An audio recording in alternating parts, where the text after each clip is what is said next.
Bonjour les amis. Voici une nouvelle vidéo sur la spermatogenèse, qui est en fait la gamétogenèse mâle. Bon, avant de commencer, je tiens à vous montrer un petit schéma que j'ai dessiné. Ce petit schéma représente l'appareil reproducteur de l'homme. Ce que j'ai noté ici, ce sont les organes qui constituent cet appareil.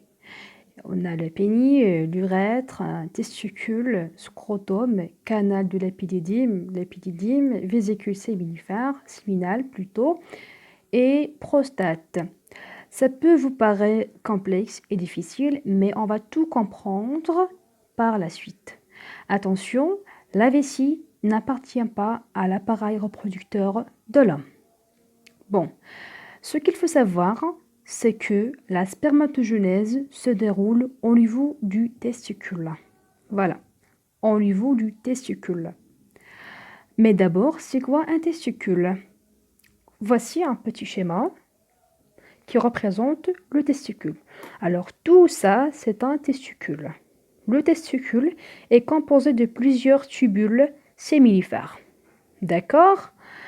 Bon, entre les tubules sémilifères, il y a un tissu conjonctif qui contient aussi des cellules interstitielles, ou bien on appelle aussi les cellules de Leydig, qui produisent de la testostérone.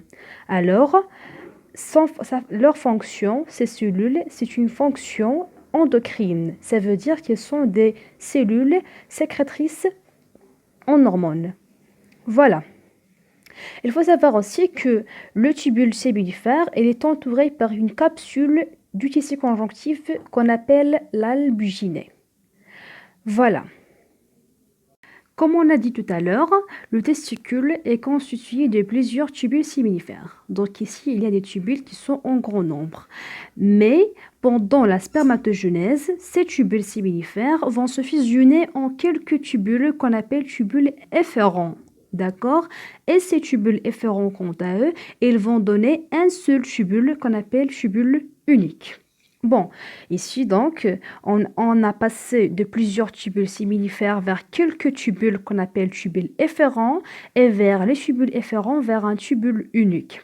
Et ce tubule unique, c'est ce qui représente le canal de l'épididyme. Et en fait, c'est quoi l'épididyme?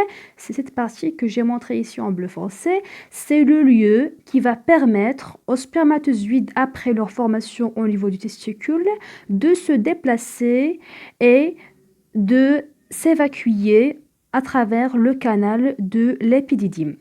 Le canal de l'épididyme, on peut l'appeler ici le canal efférent ou bien le canal de Wolff. Et maintenant, on va passer aux différentes étapes de la spermatogenèse. Donc, on a dit tout à l'heure que la spermatogenèse se déroule au niveau des tubules séminifères et voici le sens de stimulation de la spermatogenèse qui a aussi le sens de formation des gamètes mâles. Et c'est ce sens qu'on va expliquer dans les étapes de la spermatogenèse. Alors, la spermatogenèse se déroule pendant la puberté, depuis la puberté jusqu'à l'andropause. La puberté correspond à un âge de 13 ans, 14 ans, et l'andropause correspond à un âge de 70 ans, 80, 90 ans.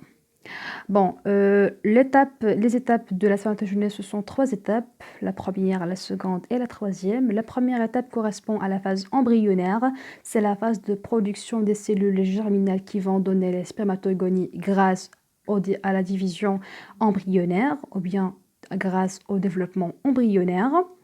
Deuxième étape correspond au passage de la spermatogonie vers les spermatides. Et troisième étape, ou bien troisième phase, c'est la métamorphose des spermatides pour donner les spermatozoïdes. C'est ce qu'on appelle la spermiogenèse. Les amis, j'ai déjà parlé dans la précédente vidéo de comment on va passer des spermatogonie vers les spermatozoïdes. Donc, on va passer, vous pouvez visiter cette vidéo si vous voulez comprendre tout ça. Et on passe directement à ce qui va se passer après la formation des spermatozoïdes. Donc, je reviens à ce schéma plutôt. Donc, il y a ici formation des spermatozoïdes. Ils vont se stocker au niveau de l'épididyme. C'est le lieu qui va les permettre de se déplacer et de s'évacuer au niveau du canal, à travers le canal de l'épididyme. Ils vont passer À travers ce canal-là, ils vont arriver au niveau des vésicules séminales. Les vésicules séminales ne font pas partie de la vessie parce que la vessie n'appartient pas à l'appareil reproducteur de l'homme. Donc, les vésicules séminales, ils vont fournir un liquide qui va participer à la nutrition des spermatozoïdes le long de leur trajet. Après, les spermatozoïdes vont tomber au niveau de la prostate qui contient aussi un liquide permettant un liquide dans lequel baignent les spermatozoïdes. D'accord?